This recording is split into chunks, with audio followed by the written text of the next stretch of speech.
Ity evanjely vakina androany ity dia anankiray amin'ireo an'ity ampanoharana maromaro amin'io toko io ihany mahakasika ny fanjakan'Andriamanitra. Dia efa nivakina teo moa ny tapany voalohany zany dia androany ny fivoasana azy. Dia efa henonareo izay zany izy fa misy fivoasana andalianasika azy bebe koa miainga amin'ireo andinin-tsoratra masina hafa dia ampifandraisitsika amin'ny fiainana andavanandro, satria ny tenin'Andriamanitra dia natao hampiarina, natao hiainana, hanisitsika ny fiainana, ny fomba fisainana sy ny toe-po, ary hanovasika ny fomba fijerisika mahakasika ny atao hoe fivavahana sy fifandraisana amin'Andriamanitra. Misy sokajiny roa lehibe zany ny olombelona, ao ny mpanao rasy ary ao ny mpanao ny tsara manaraka ny marina. Sy avy amin'ny herintsika loatra ny hoe atsika dia manao ny rasy na manao ny marina, fa rehefa mihaino sy manaraka an'Andriamanitra sy Kristy mamafy ny teny soa isika dia hoe izay no arahiko dia manao ny tsara isika.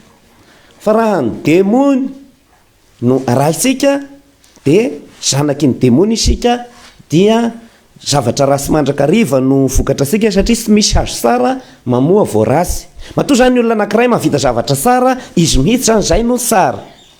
Ary raha ohatra ny olona anankiray jerevana ny zavatra taony, manao zavatra rasy izy, dia izy mihitsy no ratsy. Amin'izao fiainana zao nefa dia mitovitovy ihany rehefa ohatra hoe ny eo vela no hijerevana azy. Ary tsy afaka hitsara ny namansika sika hoe raha n'igny tena tsara zato sanjato, aleo an'Andriamanitra no mahalala an'izany, satria Andriamanitra izy tsy mba mitsara mihita ny masiny ireny sofina, fa mahalala ny aty fo sy ny tantaram-piainan'ny olona. Andriamanitra koa manana fanantenana amin'ny olona anankiray hoe ty kosa azoko atoka tsara, fa mbola hiova izy tonga amin'ny fibebahana. Tsika olombelona tonga dia miteny hoe defa izao igny, izay zao ny tsara, tsy azontsika azo atoka zato sanjato hoe tena tsara igny, mety ho fiasaram-bela tsy. Misy ndray olona mety hoe tomba maso, mety hoe ratsy, fa Andriamanitra nefa mahita ny eo ambadika an'izay. Ka amin'ny farandro zay vao iseho zay amin'ny fanoharana mahakasika ny ahidratsy io zany dia zao hoe tia nitenena hoe mitovy rehefa jerevana amin'ny andavanandro fitsaran'olona ivelany ny marina sy ny ratsy. Dia tsy mbola afaka mitsara isika fa ny voniny no amantarana azy. Eny efa mba manangasanga ihany izy rehefa manomboka mamoa hoe zao kosa hita ho vary, fa iny zany aleho an'Andriamanitra dia tsy hifampitsara isika fa hifampitaona hibebaka hoe andao hamokatra vary vetim-bary, asa soa, fahitsina, fahamarinana, fa izay no ahafantarana antsika hoe tena zanak'Andriamanitra isika. Dia le hoe ahidratsy ho an'izay mipetraka eto mivilla na mbola tsy nandeha tagny ambany vohitra mihitsy, nak dia tamin'ny tony ampitahana sy aty Ambobary sy madio lahatra moa zany zao misy tanimbary, fa zay tena mbola tsy nahita tanimbary dia tsy azonareo saresaigna izany atao hoe ahidratsy. Fa zao no agnazavako azy. Neny Jesosy, neny Masindajo any apôstôly io hoe zavatra roa mifangarika, ratsy, tsara, ahidratsy sy vary, kontrasta ny filazan'izay, zavatra roa mifanohitra mifangarika. Dia nila zany azy tonga dia ataony fotsiny hoe ao amin'ny Joany voalohany toko 7:10, zavatra mitovy ihany no ambarany hoe izao no ahafantarana izay zanak'Andriamanitra sy zanaky ny demony. Tonga dia mazava nakisa eritreritra ahidratsy asika, satria tsy le ahitra sy bozaka nakidorina amboa ny zava-dehibe resahana eto. Zay frérandry, tsy izay ny zava-dehibe, tsy resaka ahitra sy bozaka sy hanina eo, fa le hoe zavatra roa mifangarika, rasy ny ray, tsara ny ray. Tsara ve ny hoe zanak'Andriamanitra? Ie, dia azo atsika dikasika ohatraiky io zany le hoe vary. Zanaky ny demony, ratsy, na ny agnarany azy maharikoriko. Dia izay ny Masindajo any ny tenenany azy eo amin'ny Joany voalohany toko 7:10 hoe eno tsara, tonga dia haitsika zany ny maka ny plastika. Izao no ahafantarana, zay zany ny kritera tsisy ankoatran'izay, zay fotsiny, dia zay ihany no ambenitsika aloha androany. Izao no ahafantarana zay zanak'Andriamanitra sy zay zanaky ny demony. Izay tsy manao ny marina dia tsy avy amin'Andriamanitra, izay tsy manao ny marina dia tsy avy amin'Andriamanitra. Zanaky ninona zany zay? Zanaky ny demony. Izay manao ny marina kosa sy manaraka ny marina, avy amin'Andriamanitra, zanak'Andriamanitra. Fa izay tsy manao ny marina sy manaraka ny marina, zanaky ny demony. Dia ohatran'izay le ho ahidratsy, fa izay manao ny marina. Dia inona moa ny atao hoe marina? Ny atao hoe manao ny marina dia hoe efa nampahafantarin'Andriamanitra antsika hoe reto ny mety ao amin'ny tenin'Andriamanitra, ny ampianarin'ny eglizy. Dia rehefa manaraka an'ireny ianao zany zay zanak'Andriamanitra, satria manaraka ny marina ianao zany zay.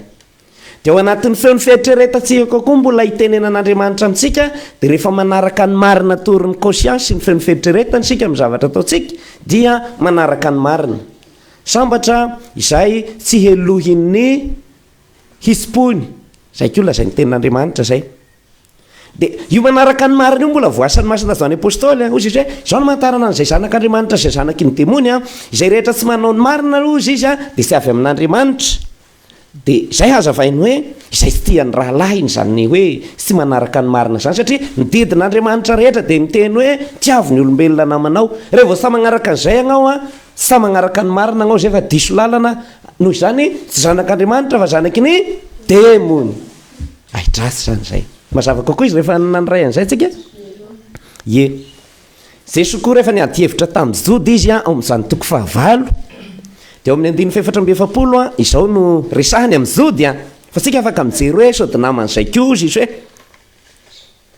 ny demony ny ray ny avianareo ka izay tiany rainareo ny tianareo atao. Rehefa vao magnaraka ny tiany demony zany sika tonga dia hoe iza ny rainareo? Demony. Ny demony ny ray ny avianareo ka izay tiany rainareo ny tianareo atao. Ary ny demony dia mpamono'olona hatramin'ny voalohany sy tsy naharitra tamin'ny marina satria tsy misy marina ao aminy. Zay zany ny demony mpamono'olona hatramin'ny voalohany demony. Isika ihany koa rehefa tsy tian'ny namantsika isika dia mpamono'olona ary sisy mpamono'olona manana ny fiainana mandrakizay ao aminy. Zay ny zany hoe zanaky ny demony izay tsy miaina ny fitiavana tsy manaraka ny marina tsy avy amin'Andriamanitra velively zany olo zany fa avy amin'ny demony. Dia zao ary tsy ampifotsiny mijery hoe zavy hoe zanak'Andriamanitra sa zanaky ny demony fa ny ambadika an'izay afaka misafidy ianao zany hoe ho ato amin'ny camp ato amin'ny tobon'ny zanak'Andriamanitra ve ianao sa ho ato amin'ny tobon'ny zanaky ny demony. Fa tia namana ianao manaraka ny marina ianao zanak'Andriamanitra ianao zay. Fa rehefa manaraka ny demony izay ray ny langa sy mpamono'olona hatramin'ny voalohany amin'ny fakahalana dia mampamangy amin'ny Satana. Dia zao ary hisy ny fisarana amin'ny farandro, hisy ny fisarana amin'ny farandro. Dia aza miteny hoe tody voaela ve ny tsy hanaovany rasy, toka efa be ny nanao rasy teto izay fa ohatra sa maninona.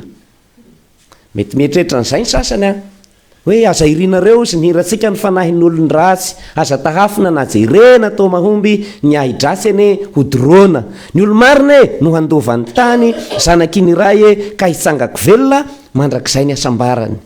Zay hirantsika izay rendreo gistay tokony mba velomina raha hira taloha rainy atao amin'ny fiteny tsara vaovao tony ampirana ny anina tena aza irinareo hoe ny fanahin'olony rasy. Zay zany tena mampianatra antsika amin'ny fiainana hoe ndraindray mahomby ny mpanao rasy ohatrany hoe tsisy zavatra mahazo azy tena be mpanaraka azy izy tena ny mpamononina indray ny dokafana fa aza makatahaka an'izany fa tsy maintsy hodorana reny amin'ny farany zay zany mila fantatsika kristianina.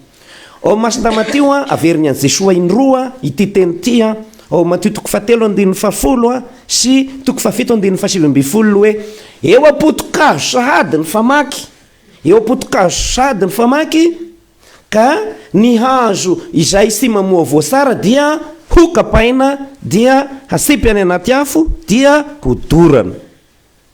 Noho zany sy ampy fotsiny zany sika hoe hazo nambolen'Andriamanitra eto dia kristianina fa raviny no ataosika fa voany tadiavin'Andriamanitra tsy le endrika hoe mpivavaka ny tadiavin'Andriamanitra raviny zay fa inona ny voany fahamarinana fitiavana zay zany ny voandrasana amintsika fa Andriamanitra tonga eo voany tadiaviny eo aminao fa zay ndroboka rety hazo ty zany dia tena dia kristianina mahafinaritra re frera rene zany sa zay ny voniny no tadiavin'Andriamanitra tena marina zavatra tenako zao ary tadidinareo fa ny fandalina-pinoana ho nana mamerimberina nyty foana be dia be ny olona ny mieritreritra hoe efa voavonjy efa mivavaka efa manaraka ny Jesoa ohatra zao fa mamoan'izay hoe ianao tena miaina ny mahazanak'Andriamanitra ve amin'ny fitiavana fanarahana ny marina ny fitiavana amana sy ny sisa ka rehefa tsy mamoa voasara anao dia hisy ny fisarana zay le hoe eo le fotokazony eo potokazony famaka rehefa tsy mamoa voasara anao na midoroboka sy tena vavety ravina ohatra ny sanjo aza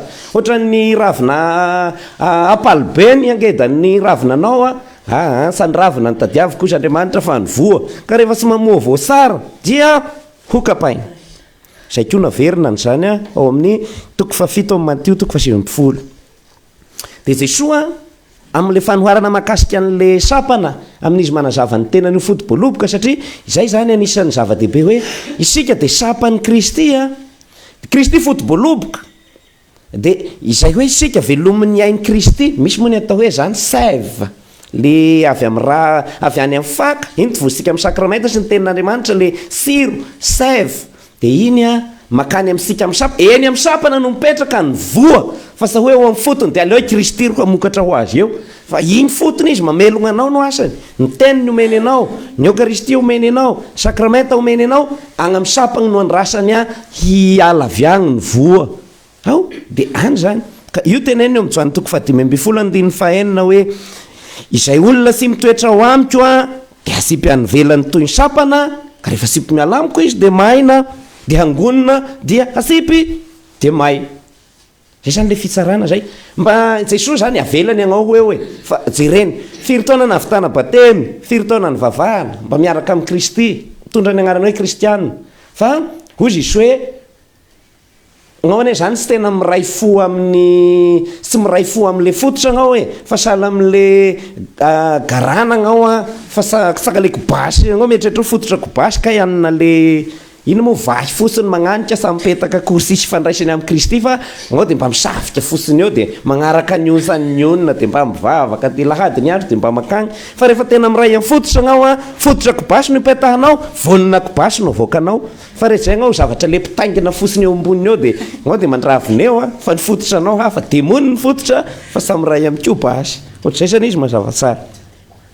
Any amin'ny apokalypsa maranako azy ary ty endrika fisarany ty io lazainy Jesosy amin'ny evanjely io a, lazainy apokalypsa 4:15 hoe nisy anjely a nivoaka avy eo amin'ny tempoly dia niantso ny kiekeky izy niteny tamin'ilay mipetraka amin'ny seza fiandrianana hoe mivoa amin'izay agnao raiso ny fijinjanao a dia mizinja fa matoa ny vokatra ho jinjana.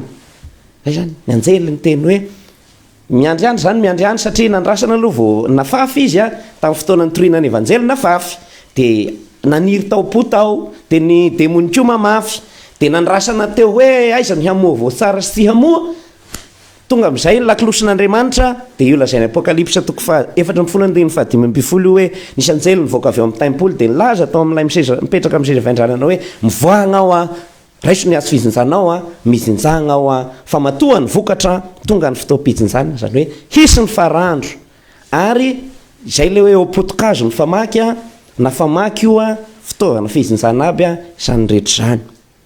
Ao amin'ny apokalypsa 2:15 koa misy an'le hoe alohan'izay aloha izy hoe komeko isotro maimai-pona amin'ny ranonaina izay rehetra maharesy, zany hoe izay maharesy ny fakapanahin'ny demony, mandresy ny fakahalana ny langa sy ny sisa reny zany a, dia komeny isotro maimai-pona amin'ny rano velona voavonjy. Fa eo ambadika eo amin'izay amin'ny 2:15 hoe fa anyvelany kosa, fa anyvelany kosa nisy valahara, ny mpandanga, ny mpizangazanga, ny mpitazonody mahery a, ny kanosa, ny amboa, ny mpamosavy. Zay zany a resahany apokalypsa ilazana hoe zay rehetra nanao ny ratsy amin'ny farany a dia harina any amin'ny le lazainy hoe étang de feu. Étang de feu zany a fariafo mirehitra tsy mety levina, zany ny fahafatesana faharoa, zany hoe maty agnao ara-batagna itovizana amin'ny olona rehetra, fa ny fagnahinao sy mahita an'Andriamanitra isony a fa lavitra an'Andriamanitra, zay ny atao hoe fahafatesana faharoa. No izany ry havana satria misy ny farany a ndao re hanao ny tsara isika satria vao misy ny anio. Androany 7 Jolay a vao sy tara tsika naky dia ho afaka 2 minitra aza dia maty a, dia mangina kely sika dia toizantsika ny sorona masina, mangataka ny fahasoavan'Andriamanitra mba hiainantsika ho zanak'Andriamanitra fa sy zanaky ny demony.